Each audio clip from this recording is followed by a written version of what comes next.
We believe the Serpentine is here for everyone. We need to go with art to the people. We wanted to have a way to bring those really important embodied stories of inequality into the center, into the heart of the exhibition itself.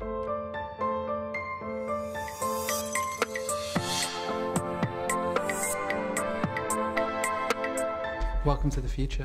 Welcome to the future, Ben. We are here inside Hito Cheryl's exhibition, Power Plants, and she has projected us into the future.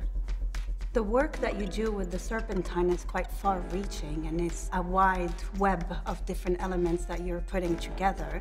So I think the reason for that kind of far-reaching nature is that we've seen technology have an increasing impact on our lives, and it's something that affects all aspects of what we do.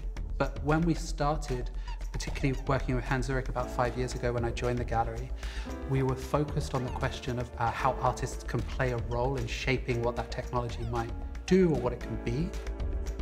One of the interesting phenomena of, say, social media is the fact that many people won't differentiate between what they see on Instagram and what they see in a physical space. There's a kind of assumption that we need to produce in a certain way, but the audience has got ahead of where art history is, and it's kind of dissolved into this strange current.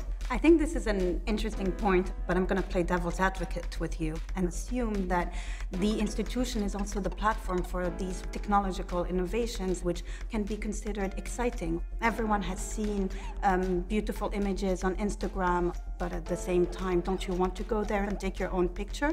And I think sometimes there is also this desire of being involved. And I totally agree with that. And I think that that's like also one of the interesting effects of technology. The kind of most significant augmentation of a physical space is actually to create moments where people can take Instagram pictures. Insta-friendly. Yeah, and so there is a great necessity in this moment to rethink what an arts institution can do and how it can play a role in shaping what those technologies can become. The technology becomes another protagonist, and all of these elements are brought together to create these conversations about what the possibilities of those are. Traditionally, we've treated the white cube as a fixed boundary and everything happens within it. But in the moment in which you have social media and you have this proliferation of all these kind of platforms and different ways of disseminating the work, you get this real dispersal of information, and then everything becomes a material in the greater work. I think the thing that's going to be interesting is also the backlash against technology, that increasingly people don't want it to be a part of their life. And in many ways, an art gallery is a sacred space, and much of this could be seen to be profane. One of the interesting things about using the Serpentine galleries is the fact that it's always changing. The space is always transforming. You enter and rediscover the space in that way.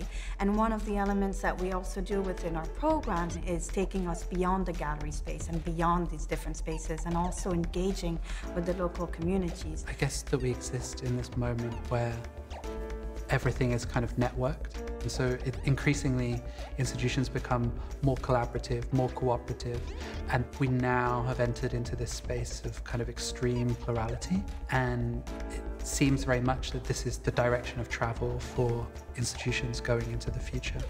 Beautiful. Probably.